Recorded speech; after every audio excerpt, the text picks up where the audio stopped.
में भी हम कहते थे कि बीजेपी अब समय से कार्रवाई करेगी, और बिल्कुल समय से बीजेपी ने कार्रवाई कर दी है, उसको ब्लेम मत कीजिए। सीधा है, साफ है, हम लोग जानते हैं ना। अंदर की कई तस्वीर भी आई है ना, अब हम उन तस्वीरों को खुद जारी करें मुनासिब नहीं है, लेकिन आप लोगों के पास है। तो लालू जी की साजिश है, सीधे तौर पे लालू जी जानते हैं, लालू जी की डायरेक्ट उपेंद्र कुशवाहा से लड़के उपेंद्र कुशवाहा को हम नहीं पराजित कर सकते, इसलिए कुछ और रास्ता इधर उधर से ढूंढते हैं। लेकिन क्या माहौल है सर? माहौल बिल्कुल एनडीए के पक्ष में है। कुछ लोग कन्फ्यूजन पैदा करने की कोशिश शुरुआती दौर में कर रहे थे, अब तो धीरे धीरे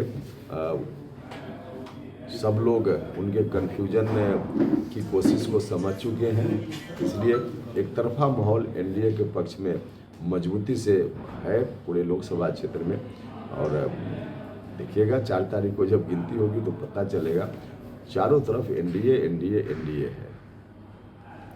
क्षेत्र में चल रहे हैं आप, पूरा कवर हो गया है कि कुछ बाकी है? देखिए, पूरा कवर होने जैसा तो कभी हो नहीं सकता है। 2000 से ज़्यादा गांव है, तो सभी गांव में, हर टोला में, हर व्यक्ति तक आदमी पहुंच जाए, यह कहाँ संभव है। जबकि लोगों की अपेक्षा तो रहती है कि हमारे यहाँ है, हमारे यहाँ है।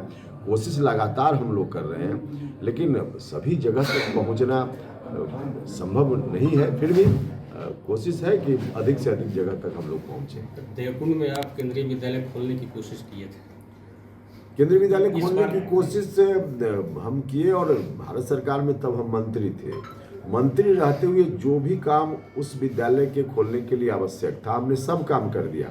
विद्यालय स्वीकृत कर दिया, आज भी विद्यालय स्वीकृत है भारत सरकार की फाइल में। स्थानीय स्तर पर थोड़ी औपचारिकता होनी थी जो नहीं हो पाई, जिसके चलते विद्यालय उस वक्त नहीं बना। अब आगे आने वाले दिनों में जो भी प्रक्रिया स्थानीय स्तर पर बाकी है, यद्यपि भारत सरकार की कोई भूमिका उसमें नहीं है, लेकिन स्थानीय स्तर पर वह प्रक्रिया भी पूरी होगी और केंद्रीय विद्यालय वहाँ भी खुल जाएगा। तो लोग आश्वस्त रहें कि इस बार आप जीतेंगे तो खुलेगा?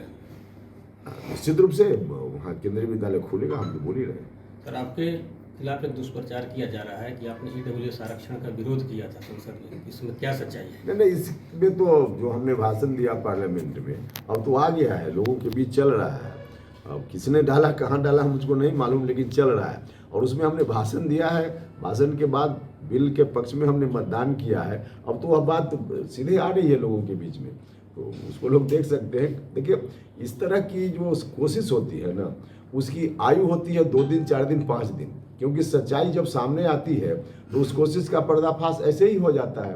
तो जिसकी चर्चा आप कर रहे हैं, लोगों ने कोशिश जरूर की, लेकिन कहीं से किसी ने डाल दिया पार्लियामेंट में जो हमारा स्पीच है, और पार्लियामेंट में जो स्पीच है वो तो पब्लिक डोमेन में है ना, तो किसी ने डाल दिया और सब लोग देख रहे हैं। तो अब स्थिति बिल्कुल साफ है कि हमने विरोध नहीं बल्कि पक्ष में मतदान किया था। जी सर, डालमिया उद्योग समूह बहुत लोगों को रोजगार देता था, इस पर बहुत बात हो चुकी है, क्या इस बार अगली सरकार आपकी बनती है तो कुछ होगा इस पर? हाँ, निश्चित रूप से होगा। डालमिया नगर में रेल का कारखाना खोले 2014 में, जब हम यहाँ प्रतिनिधि चुने गए तो उस वक्त हमने इस प्रस्ताव पर गौर किया, और कई तरह की बाधा थी कारखाना खोलने के रास्ते में। उन तमाम बाधाओं को धीरे धीरे हमने दूर कर दिया। उसी वक्त सारी स्थिति, मतलब शिलान्यास तक की स्थिति तक उसको हमने पहुंचा दिया। लेकिन अब आज की तारीख में हम 5 साल से यहाँ प्रतिनिधि नहीं हैं, हमने पता किया है, पता चला कि जहाँ हम छोड़ कर गए थे वहीं का वहीं वह प्रस्ताव पड़ा हुआ है। तो इस बार मौका मिलेगा तो सारी बाधाएं पहले से दूर की जा चुकी हैं, तो इस बार सीधे शिलान्यास का काम होगा, और इसी कार्यकाल में वह काम पूरा भी होगा, लोगों को रोजगार मिलेगा। काराकाट क्षेत्र में कई जगह वोट बहिष्कार भी लोग कर रहे हैं, इस पे देखिए, वोट बहिष्कार पूरे प्रदेश में कहीं कहीं से खबर आती है। वोट बहिष्कार किसी समस्या का समाधान नहीं है, लोगों को समझना चाहिए। किनको वोट देना है वो तो उनकी मर्जी है, लेकिन किसी को वोट देंगे, जिताएंगे, तभी तो उसके यहाँ कल जाकर के अधिकार पूर्वक कहेंगे कि हमने जिताया है, आप हमारा काम कीजिए। अगर वोट ही नहीं डालेंगे तो जो जीतेगा उसके यहाँ भी उनको कहने जाने में दिक्कत होगी, और जो हार जाएगा वो तो हार ही गया। उनके बहिष्कार से चुनाव परिणाम पर कहाँ कोई असर पड़ना है।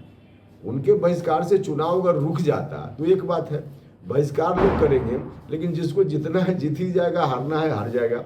तो बहिष्कार किसी समस्या का समाधान नहीं है। वर्तमान में जो एनडीए में जो सांसद है प्रतिनिधि, उनके जगह पर 5 साल रहने में विकास नहीं किए हैं, इस जगह लोग जगह जगह पर विरोध कर रहे हैं। नहीं, इसका मुझसे संबंधित विषय नहीं है इस पर। सर ये करें कि आप कहते हैं कि पवन सिंह को लालू यादव भेजे हैं और तेजस्वी यादव कहते हैं कि पवन सिंह को बीजेपी भेजी है। भैया बीजेपी को क्यों ब्लेम करते हैं? बीजेपी ने तो साफ कर दिया। कुछ लोग बीजेपी को ब्लेम करते थे कि बीजेपी निकाल क्यों नहीं रही है। उस समय भी हम कहते थे कि बीजेपी अब समय से कार्रवाई करेगी, और बिल्कुल समय से बीजेपी ने कार्रवाई कर दी है। इसलिए बीजेपी को ब्लेम मत कीजिए। सीधा है, साफ है, हम लोग जानते हैं ना। अंदर की कई तस्वीर भी आई है ना। अब हम उन तस्वीरों को खुद जारी करें मुनासिब नहीं है, लेकिन आप लोगों के पास है। तो लालू जी की साजिश है, सीधे तौर पे लालू जी जानते हैं, लालू जी की डायरेक्ट उपेंद्र कुशवाहा से लड़के उपेंद्र कुशवाहा को हम नहीं पराजित कर सकते, इसलिए कुछ और रास्ता इधर उधर से ढूंढते हैं।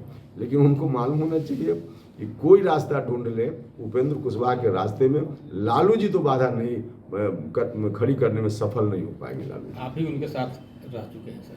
हाँ, अरे कोलिशन की राजनीति में तो आप देखिएगा 20 साल पहले से अब तक तो कोई किसी के साथ परिस्थिति के हिसाब से आदमी होता है। लेकिन एक चीज़ देख लीजिए, हम लालू जी के साथ जब गए थे तब बिहार विधानसभा का चुनाव नहीं था।